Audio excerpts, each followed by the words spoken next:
Hey, what's up YouTube? This your boy PJ2 Hot here. I'm back from another video, and today I'm doing a video about WWE 13. Well, another video about WWE 13. You see, heck yeah. Why do you always do that? Do what? That right there. Why do you always do that? You always gotta come in my videos and always mess up everything. Dang, get over there and sit down. Get over there and sit down. Dang, now I gotta start the whole video over because of you. Hey, what's up YouTube? This your boy PJ2 Hot here. I'm back for another video. And today I'm doing a video about WWE 13. Sorry about the last thing. My clone came in the video like he always does and messes everything up. Man, you never let me be in any of your videos, man. You always saying I mess everything up. Man, just shut up. Alright, shut up. Seriously.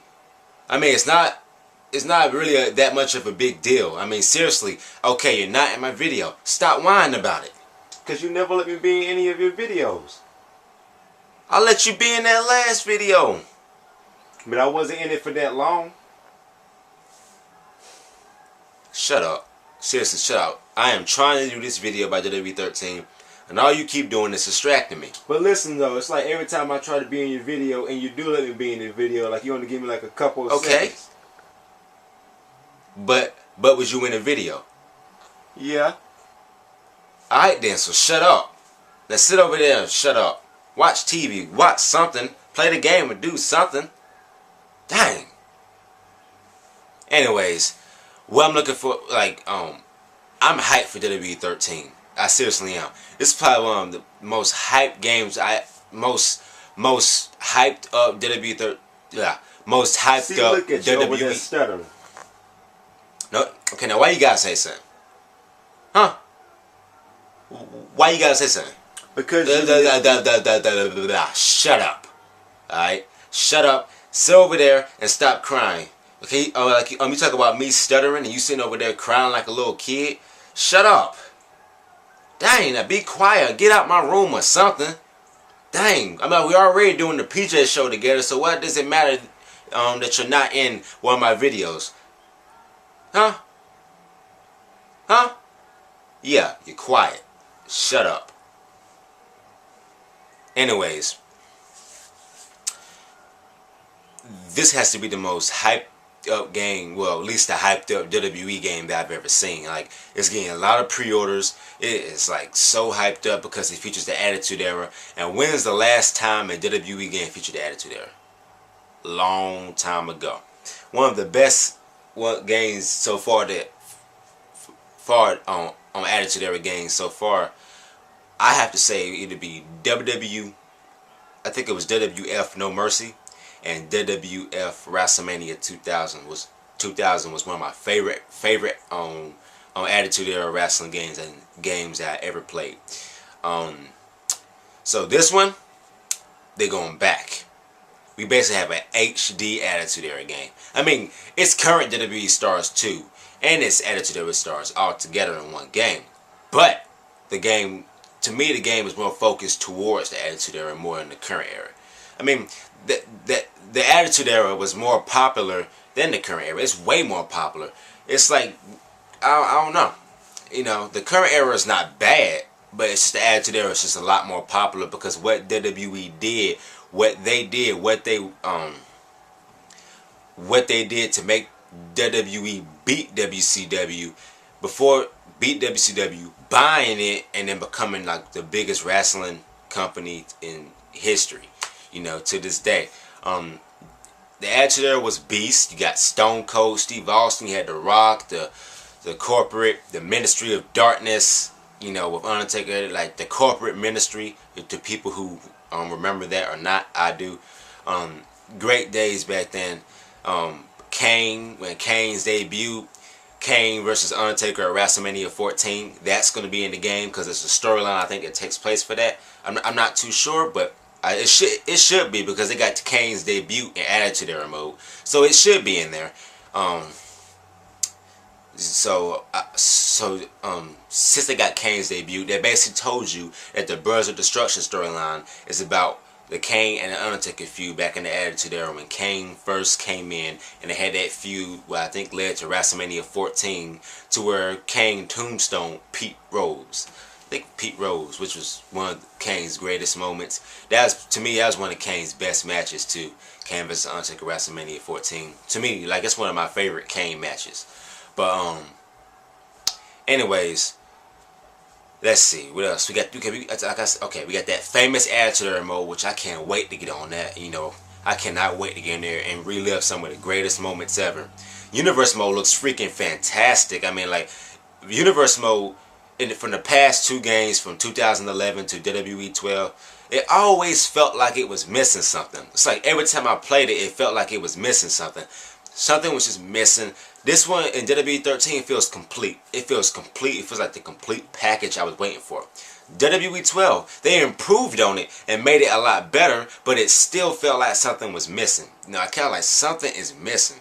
You know, the one thing on WWE 12, you can only, like, you can't really create your own show. I mean, you could create your own show, but in order to do that, like, you have to delete one of the other shows. Like, let's say, like, you want to keep SmackDown and Raw. You want to keep that, but you want to make a, you know, a show on Tuesday, Wednesday, and on every day of the week, every day.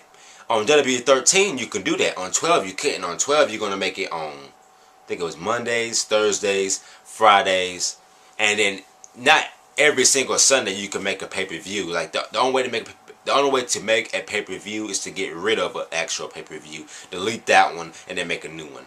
And like you might not want to do that. Like, you might want to create your own show, and you might want to have pay-per-views for that show only. You can do that, and you can do that in WWE 13 and Universe Mode 3.0.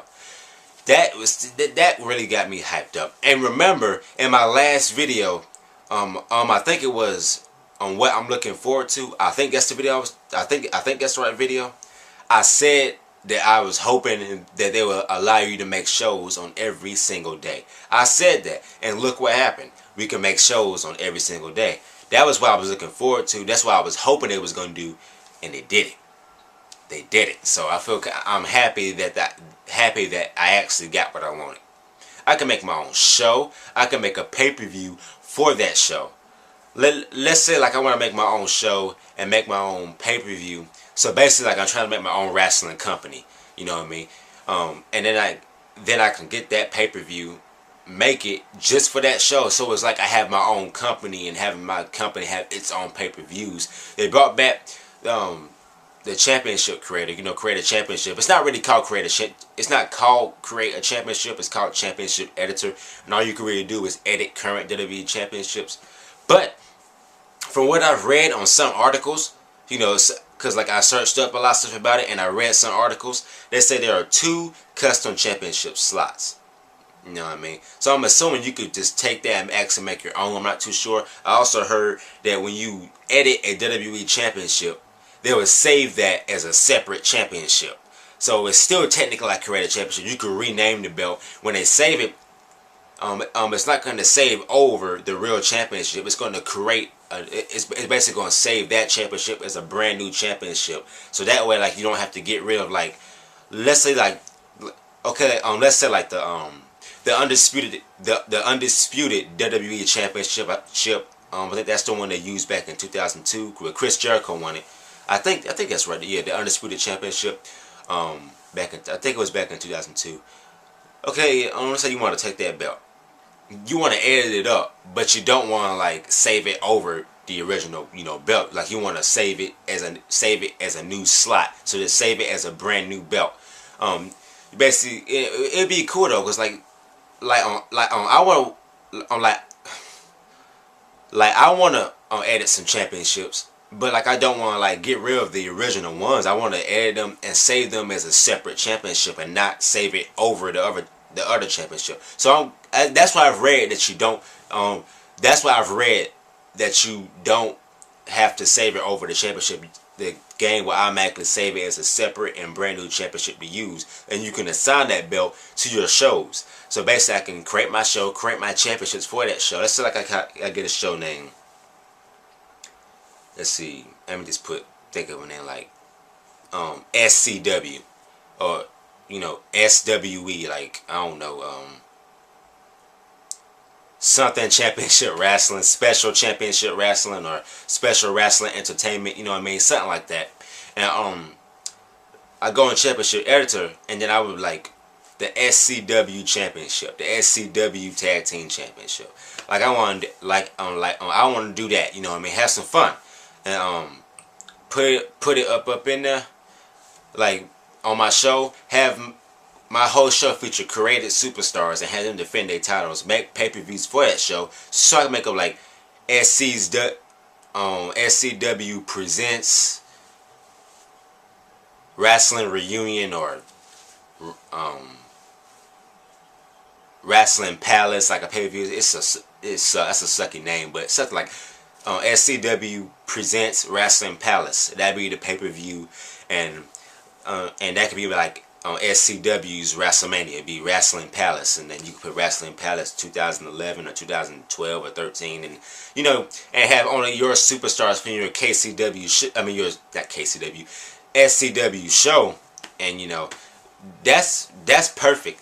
But for some reason, like I think I kind of babbled on a little bit too long on that part. But I hope you guys were like interested in my creativity. You know, I like showing my creations and showing like what I got in my mind and let them come true. Like that's what my storylines are about. My storylines, I like creating storylines. I like showing my creation. I like showing my vision and then making the storyline and having it like and let you guys see it. Like that's what my storylines are about. Showing my imagination of what I think WWE should have done in that situation, or like if I was in WWE, what I would have done if I was running WWE. You know, so that's basically what I like doing. And especially when we got Paul Heyman. Paul Heyman,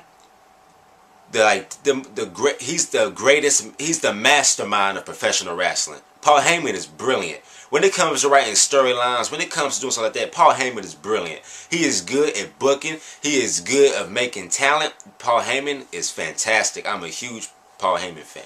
You know, I like Paul Heyman. He's great. He was fantastic as the SmackDown General Manager. He did great on ECW.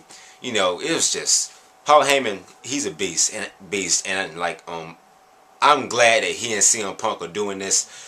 He and CM Punk basically are like a little stable or something like that. And to me, I love it. It's like fantastic that Paul Heyman is back in WWE. So it's even fantastic that you got basically the mastermind of professional wrestling, the most intelligent person in professional wrestling, writing the storylines for, you know, Universe Mode. That's fantastic. And the fact that they finally also added 300 new scenes in Story Designer. In WWE 12, there was not one new scene. Not one. The exact same scenes from 2011. Just brought them into 12. But now finally 300 new scenes. That got me. I was happy that I could finally take my storylines to the next level on WWE 13. So like I'm super hyped up for this game. Especially for the DLC. You got Gangrel, Brian Pillman. You got I think the Ministry of Darkness Undertaker, and they did him right. They got the Ministry of Darkness jacket, the huge jacket. I was like, boy, they got John Cena's United States Championship. They have Chainsaw Charlie, who is Terry Funk. If you guys didn't know, most of you guys should know. Chainsaw Charlie. Let's see what else they got. DDP. That's a fan access exclusive, but still DDP and Goldust is also a fan access exclusive. You know what I mean? I could be missing some, but I'm not trying to name everybody. Damian Sandow, Tensai. See, I think it's Antonio Cineros. It's something like that. Like I can't I don't know his name, but you know what I mean. Got him, you know, that new dude. He speaks all these different languages. I keep forgetting his name. But him, I think I just said Tensai, but Rikishi, Too Cool. So basically, we got the whole Too Cool. You got Rikishi, Grandmaster, Scotty 2 Hotty. So now we can put Too Cool together and come on. I mean, that's fantastic. We got Creator Arena, even more fantastic. We can create the old SmackDown Arena with the giant fist. We can create the 2002 Raw Arena, and I think it's the 2007 Raw Arena. You know, fantastic. Like literally fantastic. I'm just letting you guys know I'm looking so forward to WWE 13. I cannot wait to get my hands on that game, put in, give you guys some of the most amazing storylines I could possibly think of, take it to the next level, play Universe Mode over and over, and then watch my show and make my championships for my show, well, edit my championships, you know what I mean, and stuff like that. You know, and like I was disappointed in some stuff, like I was definitely disappointed in Kane's entrance, about how it's exactly the same. All they did was get the SmackDown vs. Raw 2011 entrance and then put it in WWE 13 and then said, here you go. But they got Chris Jericho's right. You know, Chris Jericho's entrance is amazing. You got Brodus Clay's entrance right. And they came after Kane returned. Kane returned before both of them. But you don't get Kane's entrance right. That's all I'm saying. It's like I said, I hate complaining. I don't like complaining. You know, I'm not trying to complain, but I hope you guys agree with me. That's true. That's literally true. It's kind of unacceptable if Kane returned before Chris Jericho and Brodus Clay, because you know, we all know that Brodus Clay was not the Funkasaurus before. You know, he was in WWE before as like some monster gimmick, then left, and then he came back as the Funkasaurus. Y'all know that. But Kane returned before both Chris Jericho and Brodus Clay. He came back before both of them. But you don't get his entrance right, but you get Brodus Clay's and Chris Jericho's right. That's all I'm saying. Like, it's kind of unacceptable. Why? How did that happen? Why would you do that? You know what I mean? I'm just like, I'm gonna say it again. He came before both of them. He returned in December. Cause I think Chris Jericho returned in January. And I think Brodus Clay returned. Was it January or after WrestleMania? I think it was. I think it was after WrestleMania, or was it January? I can't remember. But you know, but still, like, it was before Kane. You know, Chris Jericho returned in January. I think Brodus Clay either returned somewhere around that time. Kane returned in December, and you didn't get his entrance right. You gave him the entrance for 2011. It's just kind of unacceptable. Like, why? But not much of a huge big deal. We can go in entrance, you know, and create an entrance and then edit it up, you know, to get it the way we want it. So it's not that bad, but still, I would like to have more. But another bad part about that though is you can't delay Kane's music, because Kane's music and creating entrance is gonna start instantly. So when Chris Jericho goes black, like, we can't have it go black, have Kane, then let this be silent for a little bit, then have Kane's music start, then have Kane stand on the ramp, you know, with the smoke. And besides, like, we're going to do two like fireworks in our entrance, so we have to get rid of the smoke, or the, you know, it's just like we can't put the smoke in. So it's like, but that just, you know, it kind of makes me upset in a certain, you know, from a certain point of view, but from certain kind of makes me upset. But it's like, I'll try my best to make it the best I can, you know what I mean? But still, the game is going to be fantastic. You know, I can't wait for the game to come out, get my hands on it, play as Iron Mike Tyson, and on day one, since the first DLC pack comes out on day one. So basically, on day one, I get to play as Gangrel, Rikishi, Too Cool. Who else is in it? Rikishi, Too Cool. Well, DDP and Goldust. I think it was a couple more. Or it could have been, no, I'm not too sure. You know, I think the first pack is called the Attitude Era pack. So, you know, on day one, because I'm getting fan access, so, you know, so all you guys know, day one, you know, I'm going to be having a blast on WWE 13. So that's my little hype, you know, my little WWE 13 hype video. You know, the game's coming out. Are you guys ready? Because I'm ready. Who pre-ordered it? Who's ready for the, you know, the game to come out? Who's also getting on day one? And now if you pre-ordered it, of course you're getting it on day one, unless you're not gonna be able to make it. But can't wait for that game to come out. Anyways, this was a video for WWE 13 hype. You know, it's your boy PJ2 Hot. Peace.